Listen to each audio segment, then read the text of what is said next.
Hi, I'm Jack, and welcome back because today I'm going to give you guys a review for the third and final installment in this new Halloween trilogy and potentially the Halloween franchise as a whole. Halloween Ends. It is once again directed by David Gordon Green, and it stars Jamie Lee Curtis, James Jude Courtney, Andy Matichak, Rohan Campbell, Kyle Richards, and many more. And with that said, let's get started. Halloween Ends is set 4 years after the events of Halloween Kills, and we follow Laurie Strode, who is with her granddaughter and in a new phase of her life as she tries to finish her memoir. However, a young man is accused of murdering a young boy, and it ignites a cascade of violence and horror amongst the town, and it forces Laurie to confront the evil she can't control and come into contact once again with Michael Myers. Yeah, about that. I actually was pretty surprised. If you're coming into this movie expecting it to be 2 hours of Laurie Strode and Michael Myers going hand in hand against each other, you're going to be pretty let down by this movie. If you are one of the people that really loved Kills because it's just a turn off your brain slasher flick, you're going to be very disappointed by this movie. But if you like character development and you like characters kind of dealing with real life things and whatnot, you're going to be pretty content with Halloween Ends. And as for me, I came into this movie very curious to know exactly how is it going to wrap up the trilogy, especially because this was going to be potentially the final movie in the Halloween franchise, unless there is a reboot they have planned. So I came in because I loved Halloween 2018. I thought that was a great movie. And Halloween Kills, it's not that great. It's not really as good as its predecessor, but it works as a turn-off-your-brain slasher flick. And there are some really corny moments in it that I find kind of funny, especially some very violent deaths that either came off as gruesome or downright hilarious. Evil dies tonight! Evil dies tonight! All right, everybody, calm down. And so I was really curious to know exactly what they had in store for Halloween Ends. Originally in production reports, they were going to have this whole trilogy be set in the span of one night. And then especially when COVID happened, they decided to rework the script of Ends, decided to have a 4-year time jump and explore some new things, add new characters into the mix. And so I was really wondering what they had in store with this movie. So I didn't come in with sky-high expectations, but I was hoping it was going to be a satisfying conclusion. And then the divisive reception came along, and I know people who either love this movie or absolutely hate it. What? And so I was really nervous on where I'm going to fall within the spectrum of divisiveness. So now that I saw Halloween Ends last night and got to watch and think about it, I'm very mixed on Halloween Ends. There are things about it I liked. There are things about it that quite puzzled me. But I think I was really satisfied with what it does with some of the characters. And the way it ends is good. But I'm just over here wondering, why did they choose this story for your final installment? It just doesn't feel like this is the kind of time you want to do something like this. But it's not necessarily a bad conclusion, like I've heard people make it out to be, but it's most certainly not great. Kicking things off with the positives, Jamie Lee Curtis once again is awesome as Laurie Strode. I am very satisfied with what they do with her in this movie. She gets a lot more screen time here than she did in Halloween Kills, where she spent a majority of that movie just in the hospital and wasn't in it very much. But we get to see her a lot more here, and I like seeing her dynamic with her granddaughter, and so as her in this new phase of life 4 years later. And I really like it a lot. There's some scenes where you really feel for Laurie Strode and just see her try to deal with all the stuff that's happened in the previous two movies and how she is willing to do whatever it takes to protect her granddaughter and so as put an end to Michael Myers once and for all. She is fantastic. There's some really great moments and she does a terrific job with it. And if this is the last time we ever see Laurie Strode played by Jamie Lee Curtis or just see the character in general, which it looks like it is, I'm perfectly content with this because I really liked what this movie does with Laurie Strode.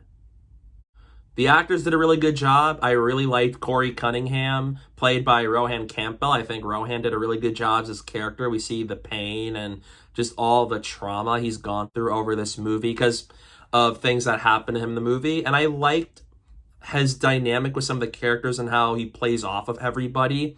I think he's really great. And the kills are absolutely gruesome. And just like I said with Halloween Kills, they can range from either downright violent or absolutely hilarious. And there's a lot of death scenes in this movie that really shocked me by how far they went with the violence, because they were very dark to sit through. Like, I sat there just shocked out of my mind they went that far with some of these, because I've never seen deaths like this in a Halloween movie before now. No, no, no, no, no, no, no. Wait. Wait. The opening is a really great way to kick off this movie. I thought it's dark, it's haunting, it gives you a sense of eeriness and dread, and it really does a nice job at introducing us to some of these characters that are going to play a big role in this movie, and how it just ties into what's to come later on. It's a very killer way to kick off the movie, and I mean that with pun intended. It's a well-paced movie. There's a lot more character development here, because one of my issues with Kills was that it sacrifices character development for the slasher aspects of the movie. So I like that here. It's more refreshing. We get more character work so that when the slashing and all the killing happens, it's a lot more effective than in Kills, where it's just people get murdered for like an hour and 50 minutes of the movie. But I really like that we get a lot more character work here. It feels a lot more real. The characters feel a lot more like real human people. And I really like how they handled some of these characters. I thought it really adds a new layer to it, especially when now we're having this movie be 4 years later after the previous two movies, rather than being that same night. So I liked how they were able to explore these things, like how people respond to what happened with Michael Myers, and so as how they feel about Laurie Strode and whatnot. I thought they did that really well. I liked that aspect of the movie. And when it comes to the last half of the movie, the final confrontation with Michael Myers and Laurie Strode, which is inevitable, so it's not really a spoiler, I liked what they did with it. It had a very shocking but also a satisfying conclusion to what this whole trilogy was trying to do, and so as how they were going to cap off this franchise, because this is the final fight between these two characters. And if this is the last time we see these characters, like I mentioned before, I am perfectly content with this. This is a well-directed movie by David Gordon Green. It really goes into very different directions than I was expecting it to do, and I thought I liked that he tries to take risks with this movie, and whether it's going to pay off for you or not is entirely up to how you feel about what they do with this movie. And I like how it's well shot. Even all three movies in this trilogy are very well shot, and so as how he frames things and what's at focus, he really gives us a sense of dread for our characters, and he does a good job at having the looming tension over the movies, and it brings over all that here, and I think he does that really well. I liked the climax and the ending of this movie. I think it's a very satisfying way for them to wrap up this trilogy and the franchise, and so I really like how they've handled the characters up to this point. It's wild, the kills are crazy, and I liked where they ended things off with these characters, and without spoiling anything, I think that it does a good job at making you see this overall story where it's like everything all the way back to the original Halloween in 1978, all of that comes to a close with this movie. Everything in between Halloween 1978 and 2018 does not exist in canon with these three movies we've had right here. And so I like that the way it wraps up the central conflict between those two characters, and so as what happens in the end with them both. I think that that's one thing I really appreciate about this movie. So for how the rest of the movie plays out, one thing I do like is the way they decide to wrap things up in the end. While I appreciate the risks and the ambitions that this movie went in its final outing, I can't necessarily say that all of it quite worked for me, and this is where I'm going to go into my mixed to negative things about the movie, and this is going to include mild spoilers because it's very hard to talk about this movie without having spoilers involved. So here we go. First things first, Michael Myers is really not in this movie as much as I expected, and that kind of underwhelms me because he has a very prominent role in these previous two movies, and obviously they were focusing on Laurie Strode's new life and so as some of the other characters, but one of the most important things about Halloween movies is to see Michael Myers just do his thing, and he wasn't in this movie as much as I would have liked. He has his moments, he goes and kills people in very gnarly ways, but He's not in this movie as much as I would have liked, and that kind of detracts the movie for me because I wanted a lot more of him, especially as this is the final installment in the trilogy. The second big issue here is they should have focused a lot more on the conflict between Laurie and Michael, because that was the big marketing tease. It focuses a lot on the battle between these two iconic characters, and that's really not the main focus of this movie. It's like a subplot, and you kind of go several minutes without going into it until you get to that climax, and I feel like they should have fleshed it out and focused on it a lot more than they actually did, because the main character of this movie, it's not Michael Myers, it ain't Laurie Strode, it's Corey Cunningham. He is played really well by Rohan Campbell. I really liked him and his dynamic with all these other characters, especially with Laurie's granddaughter, Allyson. But I'm still puzzled as to why they're doing that storyline as your final installment. It feels like you should have focused it more on Laurie and Michael, because this is the final battle between these two characters that wraps up the whole trilogy. And it feels like they kind of went to a very different direction, where now it's like we have a new lead character, very first time we've even met this character. And so it's odd that they did this in the final movie. This could have worked as a spin-off movie. It could have worked as just another standalone Halloween movie. And the ideas themselves are good, but I'm just confused as to why this is your main story idea for your final film in the trilogy. Characters act really stupid in this movie for some reason. Why? And at times it kind of puzzles me why this happens, because it's like the only character who acts logically is Laurie Strode, and I'm always left on her side with what's playing out, but all these characters always go against the smart thing to do, and it either results in death or anything bad that isn't death. And so I sit there and I'm just like, why are these characters doing this? They're literally doing what they should not be doing. In a way, it feels like you could have just had the ending of this movie be the ending of Kills and make it just a two-part movie, because you had Halloween 2018 and Halloween Kills, where they're both the same night and they take place at the same time, characters are killed and all that stuff. And then you get Ends, where you have a brand new main character that just gets introduced for the first time here, and he gets a lot of screen time, more than any other character in this movie. And then you don't really get as much of the Laurie and Michael stuff the way I would have liked them to have done so.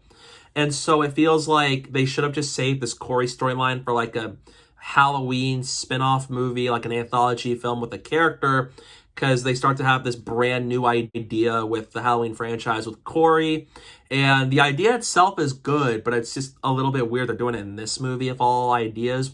And so it feels like they should have just made this its own little movie and have the actual Laurie and Michael Myers stuff happen in Kills, because it feels like two separate movies a little bit. You got the whole Corey Cunningham storyline, and then you got the Laurie and Michael conflict. With time, I can see Halloween Ends becoming a cult classic movie that could gain a following because of its attempts and that it really shakes up the formula. And there are some really good moments to be had, so I definitely see something like this getting that kind of recognition. So although Halloween Ends has a very interesting and risky storyline for its final chapter, I do think it ends the movie on a very satisfying note. So I wouldn't say I walked away unsatisfied, because I liked how it ended the story and how it ended off with these characters. I just thought the story idea here, it's a little bit questionable for me as to why they went with this. Now, it's not like Jurassic World Dominion, but this is a movie where you got some ideas, whether they worked for me or whether they didn't. And it had moments I really liked. I thought the score, once again, is quite good. And so as the kills. It has all the things you're going to want from a Halloween movie. But be prepared, because this is not going to be the Halloween movie you're going to expect it to be. And so whether you like it or not is going to be entirely up to how you watch it and what mindset you came in with. But for me, I'm very mixed on this movie. It's not a movie I didn't like, but it's not a movie I necessarily loved either. So in the end, Halloween Ends is a mixed bag of a conclusion for me. I love what they do with Laurie Strode. I think The way it wraps up her conflict with Michael Myers I found satisfying. There's some great and violent kills in this movie that the Halloween franchise is known for. And so as some really interesting ideas where a few of them worked, but I'm puzzled by the story decisions they went with for this movie. I wanted more of Michael Myers and I wanted more focus on Laurie and Michael's fight against one another. So I didn't walk away unsatisfied with this movie, but I was a little underwhelmed. So in the end, I'm going to give Halloween Ends a B-. I was underwhelmed by Halloween Ends. I did like this movie far more than Halloween Kills last year, but it's not quite as good as Halloween 2018. So although I really liked what they do with Laurie Strode in this movie and how they wrap up the story and the conflict between her and Michael, I do think it's weird they went with the story decision for your final movie, and so as not all the ambition and the risks and subversion of expectations quite worked for me. Some of them did. Not all of them did, though, but this is just a very mixed bag of a conclusion for me. I've seen worse conclusions for franchises. This isn't necessarily up there, but I feel like this could have been more. It could have focused more on Laurie and Michael to be a little more satisfying, and I wish they did a lot more of that, because as a whole, I didn't dislike this movie. I wouldn't mind rewatching it again, but this is a very mixed bag of a conclusion to the Halloween franchise for me. So yeah, those are my thoughts on Halloween Ends. What are your thoughts on it? Let me know down below in the comment section. I'd love to hear it. Stay tuned for some upcoming videos that I have planned. I'm going to have a review for the first season of The Lord of the Rings of Power coming up soon. Really can't wait to give you guys my thoughts on that. So please go stay tuned for that. And don't forget to follow me on social media. My username is down below at the bottom of the screen and in the description below. So please go do that while you're at it. And thank you guys so much for watching. And don't forget to hit that like button and the subscribe button. And stay tuned for more.